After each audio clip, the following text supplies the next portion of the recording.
ఇప్పుడు 100% వాస్తు అంటుంటారు. మరి 100% వాస్తు అనేది ఉందా? ఇది సాధ్యమేనా? 100% వాస్తు అనేది భారతదేశంలో సాధ్యం కాదు. అయితే 100% వాస్తుకి దగ్గరగా ఉన్నటువంటి ఒకే ఒక్క నిర్మాణం తిరుమల. ఇంకా వాస్తుశాస్త్ర ప్రకారం ఏ నిర్మాణానికైనా 4 రోడ్లు ఉన్నాయంటే అది మహారాజ్ స్థలం కింద చూస్తుంటాం. 4 రోడ్లు అంటే మాడ వీధులు కలిగి ఉన్న దేవాలయం తిరుమల.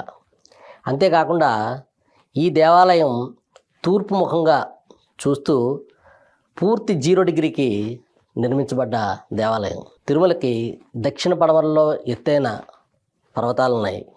అలాగే ఈశాన్యంలో గోతులు, నూతులు, బోర్లు, చెరువులు ఇట్లాంటివి ఉన్నా కూడా అది అద్భుతమైన ఫలితాలను ఇస్తుందని తెలుసుకున్న తర్వాత తిరుమలకు మాత్రమే ఈశాన్యంలో విశాలమైన పుష్కరిణి ఉన్నది. ఇన్ని వాస్తు సపోర్ట్స్ ఉన్న నిర్మాణం భారతదేశంలో ఏదీ లేదని చెప్పొచ్చు. 100% వాస్తు ఉన్న నిర్మాణం ఏదైనా ఉందంటే అది తిరుమలని మాత్రమే చెప్పవచ్చు.